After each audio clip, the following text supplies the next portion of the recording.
निफाड कारखाना वाचवण्यासाठी सर्वपक्षीय पदाधिकारी कार्यकर्त्यांचा संघर्ष सभेत एल्गार.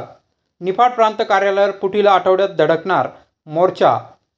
निफाड सहकारी साखर कारखाना विक्रीस काढून गिळंकृत करण्याचा डाव हाणून पाडण्यासाठी आज सभासद व कामगार तसेच सर्वपक्षीय पदाधिकारी कार्यकर्त्यांनी संघर्ष सभेत एल्गार पुकारला. जिल्हा बँकेला व शासनाला जाग आणण्यासाठी पुढील आठवड्यात निफाड तहसील कार्यालय येथे भव्य मोर्चा काढण्यात येण्याचा निर्धार करण्यात आला. निसाका प्रवेशद्वारावर झालेल्या संघर्ष सभेला सर्वपक्षीय सभासद व कार्यकर्त्यांनी उत्स्फूर्त प्रतिसाद दिला.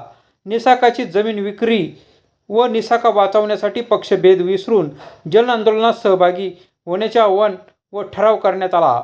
निफाडचे माजी आमदार अनिल कदम यांनी संघर्ष मेळाव्यात सहभागी होत आपण पूर्णपणे सभासद व कामगारांच्या पाठीशी असल्याची ग्वाही त्यांनी दिली. सत्तेच्या बळावर निसाका विक्री करून निसाकाची कोट्यवधी रुपयांची मालमत्ता गिळंकृत करण्याचा प्रयत्न हाणून पाडण्यात येईल असे यावेळी त्यांनी सांगितले. DM न्यूजसाठी माणिक देसाई, निफाड.